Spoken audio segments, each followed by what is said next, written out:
Hello, my name is Sadie Boyder, and this presentation is informed by a close reading of Sophia Samatar's article, Toward a Planetary History of Afrofuturism, that was published in the journal Research in African Literatures in 2017. Some key words within this article and that will be defined and contextualized further within this presentation are science fiction, Afrofuturism, capital H history and lowercase histories, bricoleur, primitive, speculative, remixology, folklore, and Afropolitanism or Afropolitans. This presentation will be organized from and in definitions and will move from definitions. My first definition is science fiction. Science fiction is a genre that imagines futurisms, whether that is dystopic to expose a Western dominant narrative or a utopia to imagine a future where the other does not fade into peripheries or the lowercase h histories. My next definition is capital H history and lowercase h histories. Capital H history is a colonial history versus lowercase h histories, which are histories that have been colonized and removed or dispersed from their original context or origin. Primitive would be or could be discussed in the same breath as technologies derivative of lowercase h histories are deemed primitive or antiquated. As a capital H history runs parallel to progress and developed into modernity, and therefore lowercase h histories are antithetical to this. In Western science fiction, the alien figure possesses different technologies than the explorer or traveler. The alien could, for instance, not exist in a linear timeline or could eat with their hands upon contact. The alien is typically deemed savage or primitive, whereas in Afrofuturism, the alien motif could be an example of an individual or culture that was never colonized and that is still familiar and utilizing African technologies. Dispersal from the African continent was also the alienation from its culture, technologies, for instance, language, medicines, etc. Dispersal diaspora also meant the estrangement from a dominant Western hegemonic culture, as described by Samatar.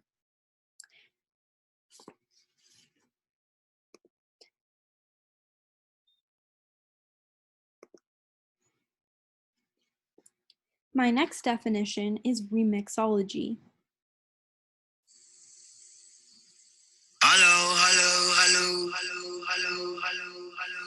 This is a skeleton from outer space having a party. On a long night. Hello. This is Scarby from outer space having a party. Hope you will be there. And have a good time.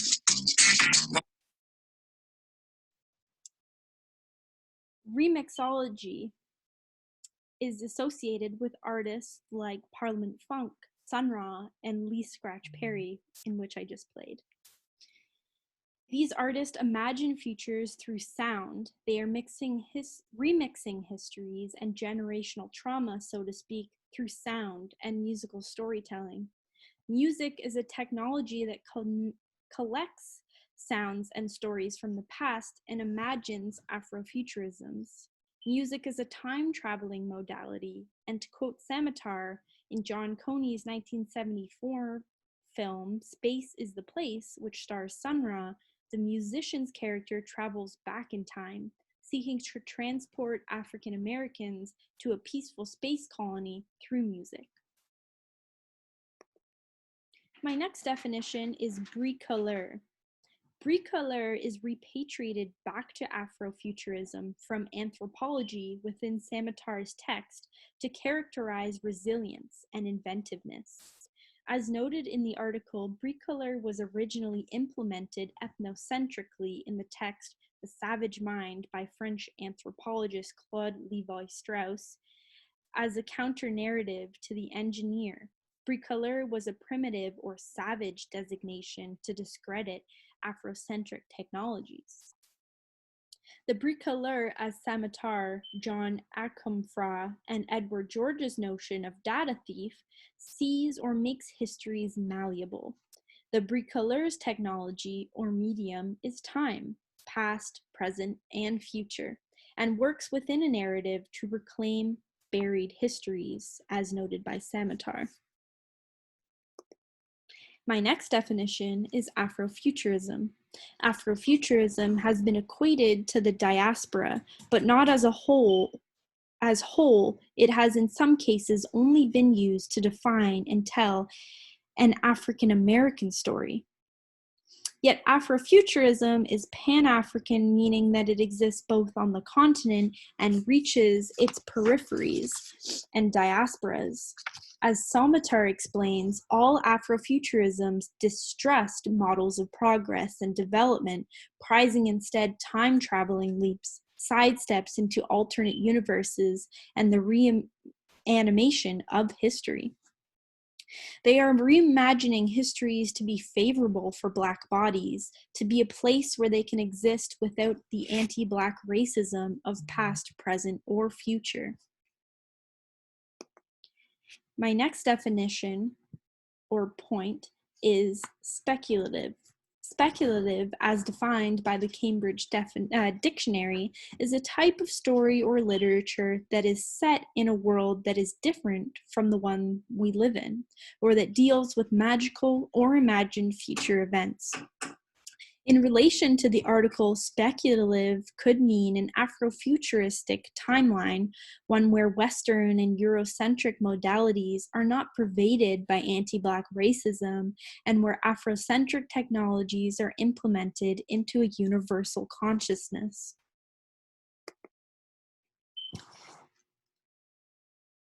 My next definition is folklore. Folklore is utilized in Afrofuturism as a means to time travel. Time travel in Afrofuturism is not solely traveling forwards into the future, it is also traveling to the past too. Afrofuturism recognizes African folklore and traditions as not diverging from modernity, as primitive or antiquated, but in concordance with Black futurism. African folklore is in Afrofuturism equated to a technology. The future is not the only imagined futurism or utopia. The past before colonization exists in a utopia too within Afrofuturism, as myth and folklore are not solely working to imagine futures, but they are also used in pre-colonial spaces to celebrate Afrocentricity. The past is what Afrofuturism works to imagine for the future, a pre-colonial or post-colonial reality, a pre-diasporic reality, a world where Africans were never separated from their culture or continent, or a world before any of that existed. Folklore is something that existed before colonialism, and that is what Afrofuturism imagines. My last definition is Afropolitanism or Afropolitans. Afropolitans are individuals who occupy an Afrofuturist space. Samatar equates Afrofuturism and Afropolitanism and writes, both Afrofuturism and Afropolitanism seek to intervene in the theater of images that has historically fused Blackness to savagery, bestiality, and destitution as part of a project of re-envisioning space and time for Black subjects. Within Afropolitanism, Africans are central figures in a technological sphere. African modes of making are affiliated in Afropolitanism with progress and a modern sensibility, as opposed to being regarded as primitive, savage, and defying progress. After reading the article Toward a Planetary History of Afrofuturism, I drew parallels between Afropolitanism and cosmopolitanism. Both spaces are an imagined future realized or are futuristic in a sense. They are both spaces where connection occurs. They are the so-called pinnacle of modernity. Yet Afropolitanism is the space where African technologies are implemented and deemed as innovations, and where capital H history and lowercase h histories are interdependent.